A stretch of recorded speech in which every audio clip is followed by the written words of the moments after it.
Hello, I'm Richard Murphy and I want to talk about tax havens. Actually, I want to talk very specifically about how the UK is planning to become a bigger tax haven than it already is. Now, let's be clear. First of all, what is a tax haven?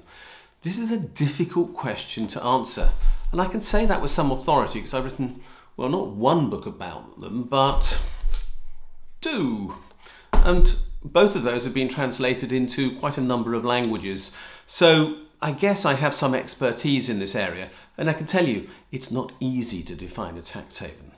That's because they come in so many varieties. However, I did define a secrecy jurisdiction, and there was a good reason why I chose that name, which is now widely used when discussing the technicalities of tax havens. And a secrecy jurisdiction can be defined. It is a place that creates laws for the benefit of people who do not live in that place. And then it creates more laws that mean that those who are taking advantage of the first set of laws can't be identified to be doing so, and as a result may get an advantage as a consequence. Sound complicated? Well, it is, I guess it's fair to say. And the reason why is, of course, is that the country that creates tax haven laws is in effect, and let's not beat about the bush, trying to help people cheat the tax system of the country where they're really resident or where they really trade.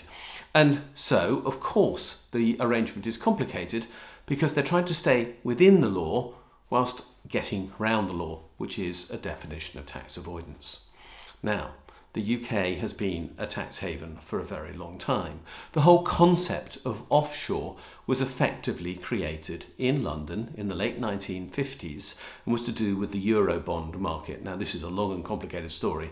The first of these books, that one, which is by me, Ronan Palan and Christian Chavanneau, does deal with that history, and I think it's quite a good description of what happened. Basically, what London did was pretend that transactions between two foreign banks, which did, however, take place within the City of London, were not to be regulated in the UK. Hence, they were considered to be offshore.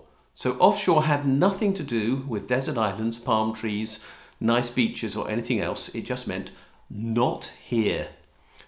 It meant elsewhere. That was if you could identify it, or somewhere if you couldn't identify where that other place was. And perhaps the ultimate goal of the tax haven participant, nowhere. In other words, not recorded in any jurisdiction in the world. And that happens. So the UK set up the whole idea, in a sense, of the modern tax haven. And of course it has ample branch offices around the world, which it still manages and controls, although it is claimed otherwise, to facilitate this arrangement. They are of course called Jersey, Guernsey, the Isle of Man, the Cayman Islands, and on, British Virgin Islands, etc.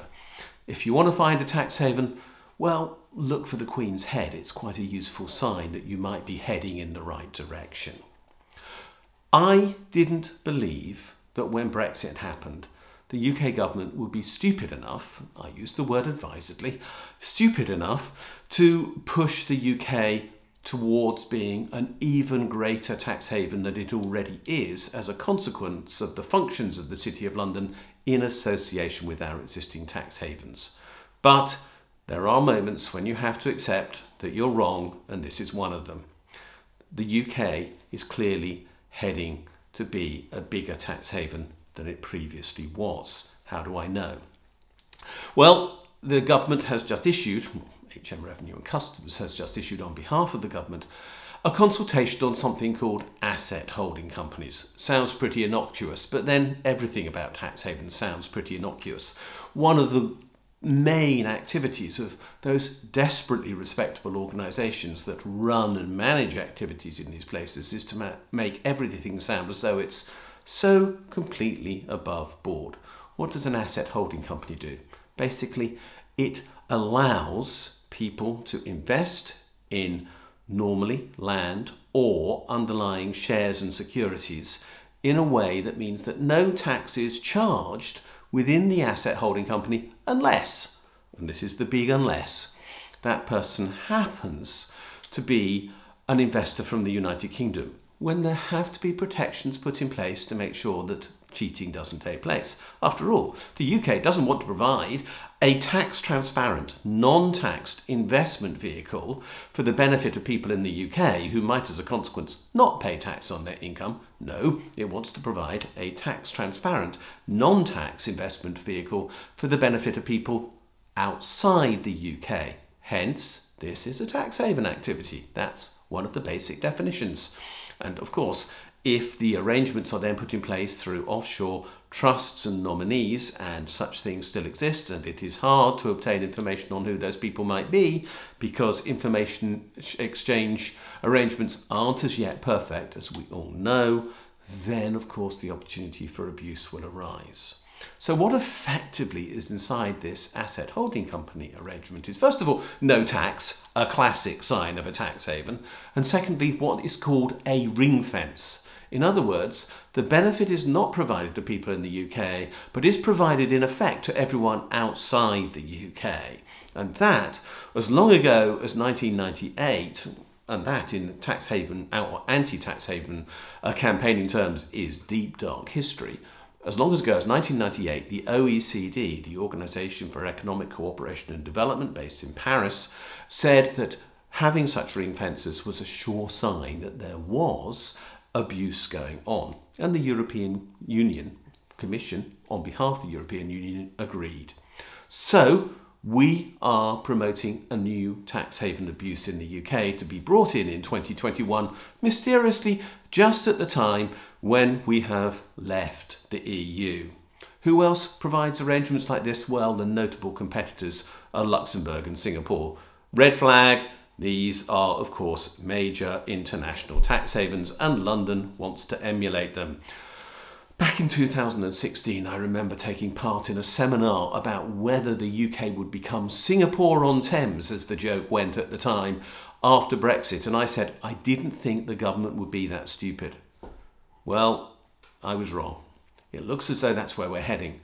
What are the consequences? Well, of course, inequality in the UK will increase because these activities attract illicit or hot money funds into the UK, and by and large the income paid to a tiny number of people who work on these types of activities is high, and so we are going to see a relative increase in the rate of return to a few in the UK compared to the rest.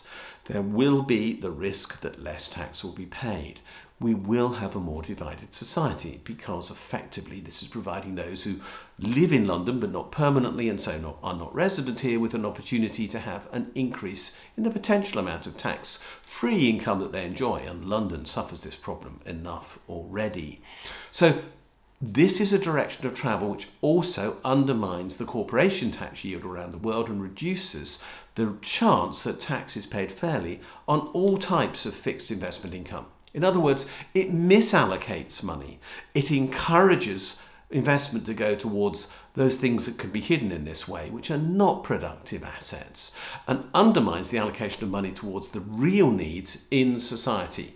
All of this desperately worrying from the point of view of creating a fair and equal society that we need as we face the challenges of 2021 and onwards in recovering from coronavirus, becoming sustainable and dealing with the post-Brexit world. But instead, we're moving towards a more unequal, more harmful, lacking of transparency society where these things are going to be prioritised and the needs of real people are going to be ignored. You couldn't help but notice that this is also happening at the very time when UNICEF is for the first time ever planning to provide food aid to children in the UK who face food poverty. The stark contrast is unbelievable.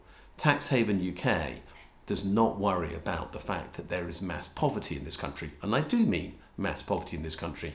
It's more interested in putting in place policies for the enhancement of the well-being of those who are already rich and who don't want to make their contribution to society. What an indictment of this government that is. Thanks for watching this video. If you've enjoyed it, I'm pleased. If you want to see other videos like this, there are links below this screen. If you want to subscribe, hit the subscribe button. Follow me on Twitter as well, at Richard J. Murphy. Look at my blog, Tax Research UK. And if you'd like to donate, because this video series is being largely paid for by donations, there is a donations button on every single post on my blog. Thanks a lot.